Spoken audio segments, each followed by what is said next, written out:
Olá, somos a AEPET, Associação dos Engenheiros da Petrobras.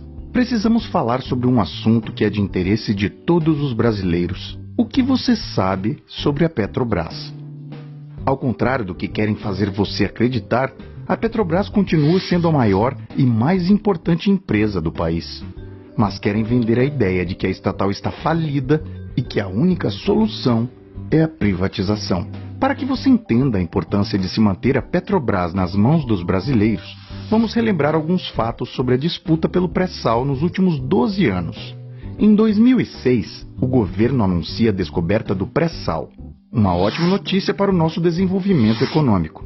Os volumes de petróleo estimados são relevantes, podendo ser de 5 a 11 vezes maiores em relação ao volume das reservas brasileiras. Em novembro de 2007, acontece a primeira extração do pré-sal na acumulação de Tupi, atual Lula. As estimativas são de 5 a 8 bilhões de barris de petróleo de alta qualidade, além de gás natural. Isso desperta o interesse estrangeiro sobre a Petrobras. Em janeiro de 2008, acontece um fato preocupante. Notebooks e HDs da Petrobras contendo dados sigilosos sobre a exploração de petróleo são roubados. Em abril do mesmo ano, a Marinha dos Estados Unidos anuncia o restabelecimento da Quarta Frota, operando inclusive na América do Sul. O mesmo aconteceu às vésperas do golpe de 64. Coincidência? Em agosto de 2009, a Lei de Partilha estabelece o direito da Petrobras ser a operadora única no pré-sal. Em outubro do mesmo ano, um documento vazado pelo Wikileaks mostra como os Estados Unidos treinaram agentes judiciais brasileiros. O mesmo documento pede para instalar treinamento aprofundado em Curitiba. Ainda em dezembro, o Wikileaks vazou o documento oficial do consulado estadunidense do Rio de Janeiro, intitulado A Indústria do Petróleo pode alterar de volta a lei do pré-sal? De acordo com Patrícia Pradal, executiva da Chevron e representante do Instituto Brasileiro do Petróleo IBP, o senador José Serra, candidato à presidência da República pelo PSDB, teria afirmado: "Deixe esses caras, do PT, fazerem o que quiserem. Não haverá rodadas de leilão, então vamos mostrar a todos que o modelo antigo funcionou e vamos mudar isso de volta." Em 2013, documentos da NSA, vazados pelo ex-analista da agência Edward Snowden, indicam que a Petrobras foi espionada.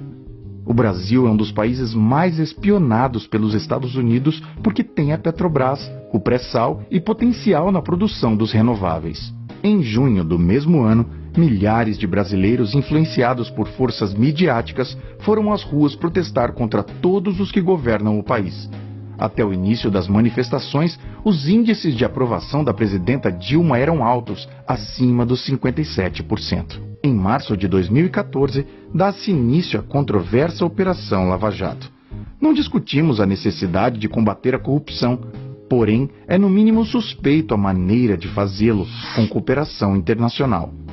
Como vimos anteriormente, os Estados Unidos treinaram agentes judiciais brasileiros com foco em Curitiba, a capital da operação. Todos esses eventos culminaram em maio de 2016 com o golpe de impeachment da presidenta Dilma. O jornalista Luiz Nassif relatou declarações de Kenneth Blanco, vice-procurador adjunto do Departamento de Justiça dos Estados Unidos, em evento ocorrido em julho de 2017, no qual deu uma aula completa sobre como se desenvolveu o relacionamento do Departamento de Justiça com o Ministério Público Federal brasileiro.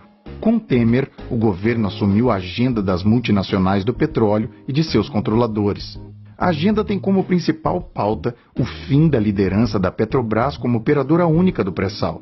Passaram a ser praticados preços mais altos que viabilizaram a importação por concorrentes. A estatal perdeu mercado e a ociosidade de suas refinarias chegou a 1/4 da capacidade instalada. A exportação de petróleo cru disparou, enquanto a importação de derivados bateu recordes. A importação de diesel se multiplicou por 1,8 desde 2015, dos Estados Unidos por 3,6. O diesel importado dos Estados Unidos, que em 2015 respondia por 41% do total, em 2017 superou os 80% do total importado pelo Brasil. Enquanto isso, pesquisas recentes apontaram que 70% dos brasileiros são contra a privatização da Petrobras, enquanto 78% são contra o capital estrangeiro na companhia. Os dados são da Folha de São Paulo. Sob o eufemismo parcerias e desinvestimentos, o plano estratégico tem a meta de privatizar 34,7 bilhões de ativos da estatal entre 2015 e 2018. Em janeiro de 2018, a Petrobras pagou a absurda indenização de 2,95 bilhões de dólares a acionistas dos Estados Unidos. Esse pagamento é mais uma etapa da transferência da renda petroleira brasileira, um ato típico de crime de lesa pátria. O pré-sal já representa mais de 50% da produção brasileira de petróleo. Nenhum país se desenvolveu exportando petróleo por multinacionais. A superação do subdesenvolvimento depende da utilização dos nossos recursos naturais em benefício dos brasileiros. As multinacionais privadas de petróleo estão decadentes. Entregar a estatal na mão do capital estrangeiro é um erro. A Petrobras é fundamental para garantir o desenvolvimento soberano do Brasil, assim como nossa segurança energética e alimentar. A Petrobras é dos brasileiros. Diga não à privatização. Quer saber mais? Leia o artigo na íntegra e conheça o portal da AEPET, www.aepet.org.br.